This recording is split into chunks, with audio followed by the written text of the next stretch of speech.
The phone call came on a Tuesday, shattering the normalcy of her day. Her brother, Her Rock, had been in an accident. The news sent a chill down her spine, a wave of nausea washing over her entire being. The world seemed to tilt on its axis as fear threatened to consume her. She found herself instinctively reaching for her grandmother's well-worn Bible, a source of comfort in times of deep trouble. As she opened its pages, her eyes fell upon a passage underlined countless times, Psalm 31. In the quiet of her room, the words of the psalmist resonated with her own trembling heart. It was a prayer whispered from a place of deep distress, a plea for deliverance from the grip of overwhelming despair, and in those ancient words she found a glimmer of hope. Psalm 31 is a raw and honest outpouring of emotion, penned by King David during a time of great personal turmoil. He cries out to God from a place of deep distress, surrounded by enemies and facing imminent danger. Yet woven through his desperate pleas is an unyielding thread of trust in God's faithfulness and love.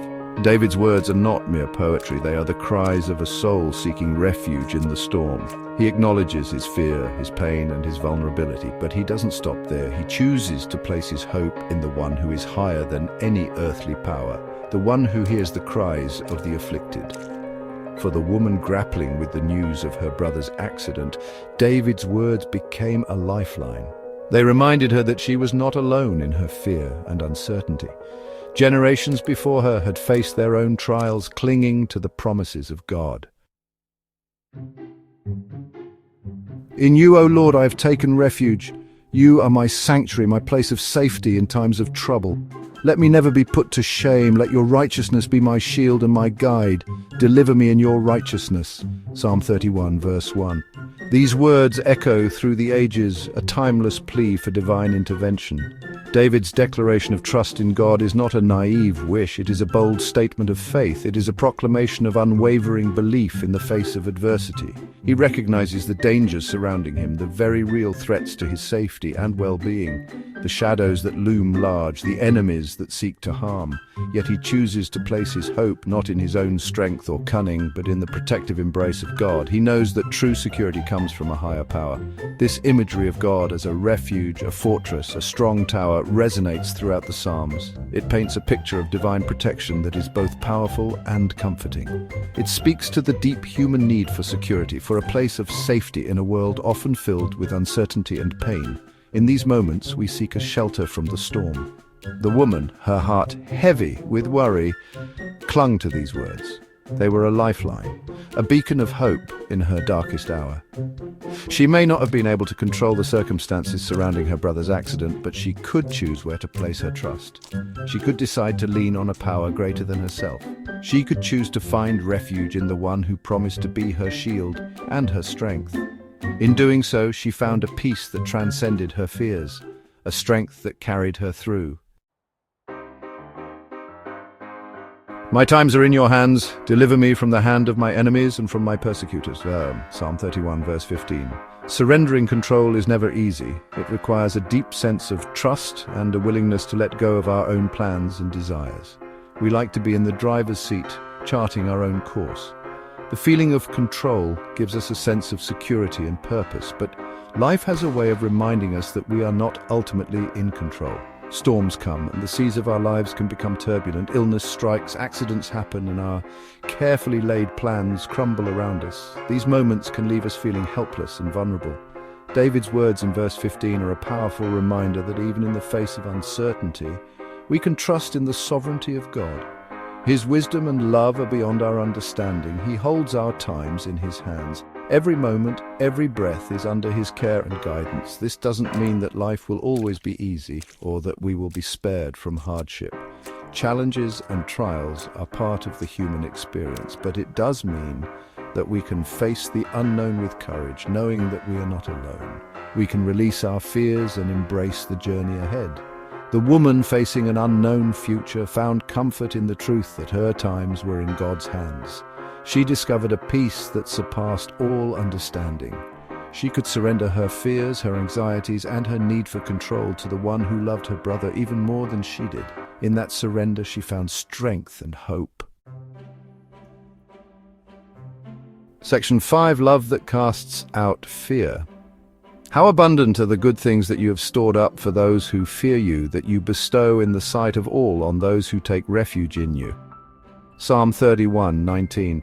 These words remind us of the treasures that await those who place their trust in the divine, those who seek refuge in the shelter of God's love. Fear has a way of distorting our perspective, whispering lies and magnifying our doubts. It clouds our vision, making the path ahead seem treacherous and uncertain. It can paralyze us, keeping us from moving forward and experiencing the fullness of life that is meant for us. It tells us that we are alone, that God is distant, and that our situation is hopeless. These lies can become so loud that they drown out the truth, leaving us feeling isolated and abandoned. But these are just illusions, shadows that disappear in the light of truth.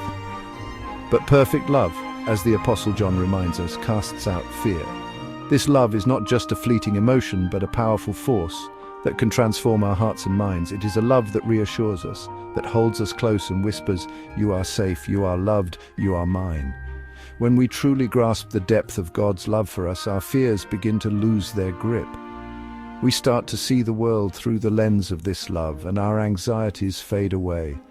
We find peace in the knowledge that we are cherished beyond measure, that we are never alone. We are reminded that we are not defined by our circumstances, our mistakes, or even our fears. Instead, we are defined by the love that surrounds us, the love that lifts us up and gives us strength. This love connects us to others, creating a community of support and encouragement. We are defined by the one who loves us unconditionally, the one who calls us his own. This identity is unshakable, rooted in the eternal and unchanging nature of God's love.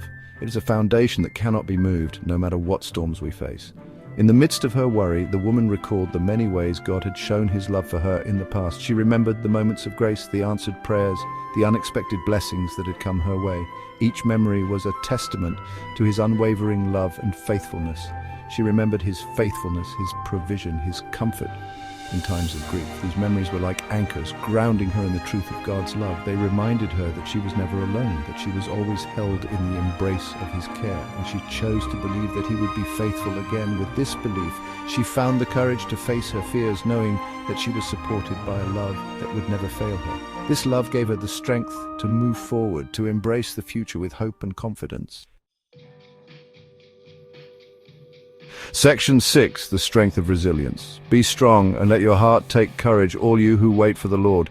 Psalm 31:24. Resilience is not the absence of hardship, but the ability to bounce back from adversity. It's the inner strength to keep going, even when life throws its worst our way. It's the courage to hope, even when our hearts are heavy with grief. David's words in verse 24 are a call to action, an encouragement to persevere. Waiting on the Lord is not a passive activity. It requires active trust, unwavering hope, and a willingness to keep moving forward, even when the path ahead seems uncertain. The woman, inspired by David's words, refused to give in to despair. She would wait on the Lord, trusting in his timing and his goodness. She would draw strength from his promises and find courage in his unfailing love. Section 7. Embracing vulnerability. Turn to me and be gracious to me, for I'm lonely and afflicted. Psalm 31:16. There's a misconception that faith requires us to have it all together, to put on a brave face and pretend that everything is fine. But true faith acknowledges our need for God. It allows us to be vulnerable, to admit our weaknesses, and to cry out for help when we need it most. David's plea in verse 16 is a powerful reminder that it's okay to not be okay. It's okay to admit that we're hurting, that we're afraid, and that we need help.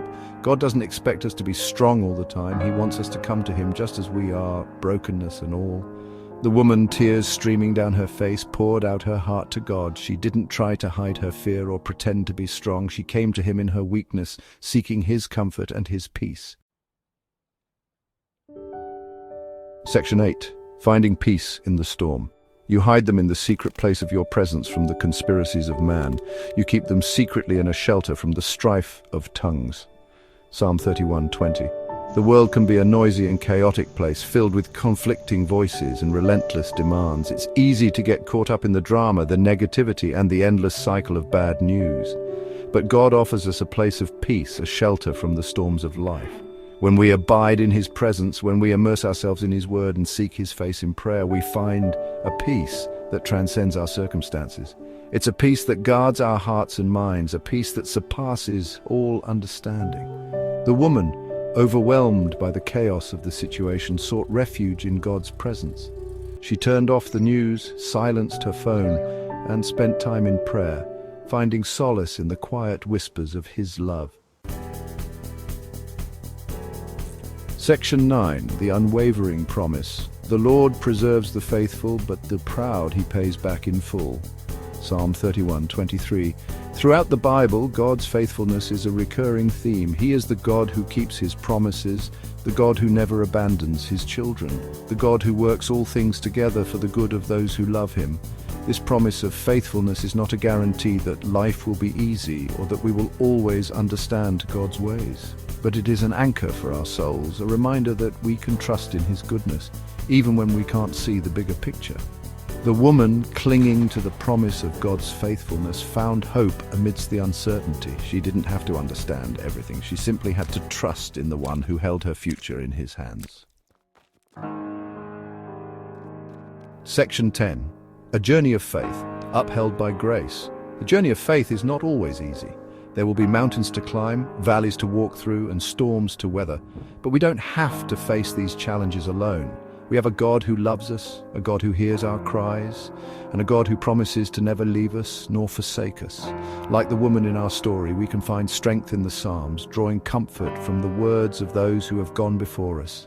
We can pour out our hearts to God, knowing that he cares for us and that he's big enough to handle our fears, our doubts, and our deepest pain.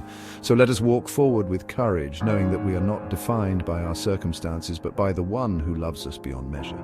Let us trust in his promises, find hope in his unfailing love, and allow his grace to carry us through every season of life.